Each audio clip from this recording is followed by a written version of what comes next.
Ogni notte alle 3. Qualcuno sussurra il suo nome. Every night at 3, someone whispers her name.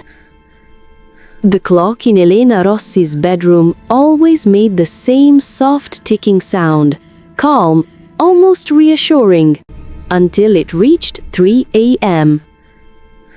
That's when the whisper came. Every night. Soft, deliberate, right beside her ear. Elena. At first, she thought it was a dream, the kind of half-sleep murmur that fades with morning light. But on the 5th night, when she woke up gasping and found her window open, though she'd locked it before bed, she started to wonder if it was something else. The whisper. Elena was 26, a translator living alone in a small apartment near Via Donizetti, an old street in Milan, where every building had stories older than its tenants. She loved her solitude, the silence, the rhythm of typing, the scent of espresso at 1 a.m. But the silence had changed. It watched her now. The whisper began a week after she moved in. At first, it came faintly, like a breath carried by the wind. Elena.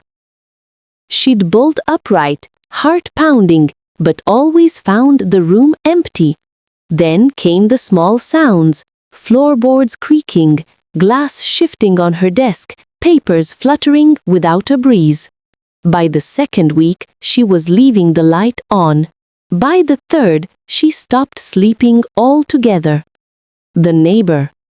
Her neighbor across the hall, Signora Martelli, was a small, hunched woman who smelled of old flowers and mothballs. When she mentioned the noises, the old woman's eyes darkened. "What time did you say it happens?" she said. "Always around 3. Martelli crossed herself. "This building, it remembers things." She frowned. "What do you mean?" But the woman only shook her head. "Keep your doors locked, ragazza mia, and whatever you hear, don't answer." The recording, the rational part of Elena's mind, the part that had lived in a world of logic and language, decided to record the whisper. She set her phone on the nightstand, opened the recorder app, and lay down at midnight. When she woke, it was 3:12. The room was quiet, except for the faint tapping sound, like fingernails against the wall. Her phone's screen glowed softly beside her. She pressed play. At first, there was only static, then faint but clear. "Elena, can you hear me? It's cold here." She stopped breathing. The voice wasn't hers. It was soft, feminine, distant, and filled with a sadness that didn't belong to anything alive. The dream. That night, she dreamed of a girl standing at the edge of a frozen lake. The girl had long black hair and a thin white dress that fluttered, though there was no wind. Her face was pale, almost translucent. She turned slowly toward Elena and whispered, "You left me here." Elena woke up screaming, her skin drenched in sweat. The window was open again, and in the glass pane, just for a moment, she saw a reflection that wasn't hers. The photograph. The next morning, Elena decided she couldn't stay alone. She invited her best friend Chiara over, someone loud, warm, and completely unafraid of ghosts. Chiara laughed when she heard the story. "Maybe your subconscious misses human contact." But when Elena showed her the recording, the smile faded from Chiara's face. "That doesn't sound like interference," she said quietly. "Then what?" "It sounds like she's trying to talk to you." Later, while helping Elena tidy the old storage room, Chiara found something, an envelope wedged between the floorboards.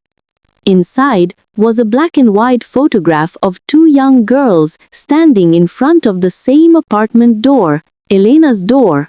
On the back, written in faded ink, Lina and Marta, 1964.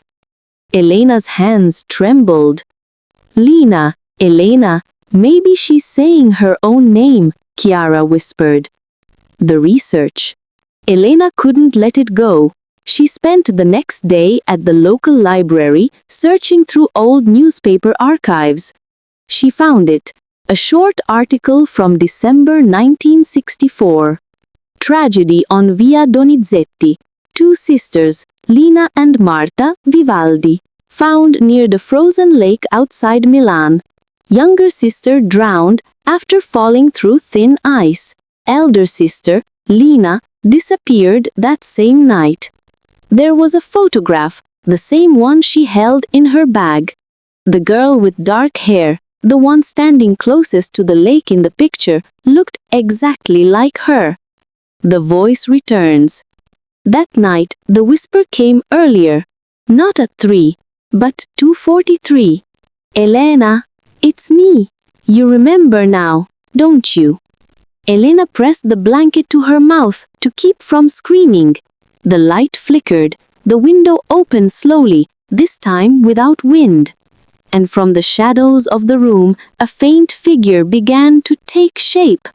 A young girl, her hair dripping, her dress soaked and clinging to her thin frame. You left me there, the girl whispered, her voice trembling between grief and rage. Elena shook her head. I don't know you. The girl stepped closer. Water pooled at her feet. You were Lina, the ghost said. And I was Marta. The memory, images crashed through Elena's mind. Flashes of another life. Two little girls skating on a frozen lake. Laughter echoing in the cold. Cracking ice. A hand slipping away beneath the water. Then darkness. Elena gasped. No, that's not real. But the girl was crying now. You ran, Lina. You left me, and you never came back. Elena's legs gave way. She fell to her knees, sobbing. I didn't know. I didn't remember. The girl's expression softened. For a moment, she looked almost human again. Then come with me. It's time. The knock. From somewhere deep in the building, a slow, heavy knock echoed through the hall. 3 knocks. Then silence. Elena turned toward the sound. The girl was gone. The clock read 3 a.m. exactly. She stood, trembling, and walked to the front door. When she opened it, no one was there. Just the dark hallway and the faint smell of damp earth. But on the floor, she saw something. Small wet footprints leading down the stairs. The lake. Elena followed the prints out into the fog.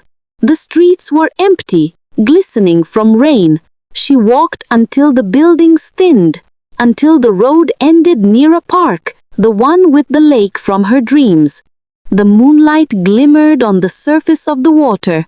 It looked thin, fragile, like glass about to break. And standing at the edge was the same girl, Marta. She turned, eyes shining with tears that looked like ice. You remember now, Elena nodded, whispering, I'm sorry. Marta smiled faintly. Then, come home. She reached out her hand, and when Elena touched it, the world dissolved into cold.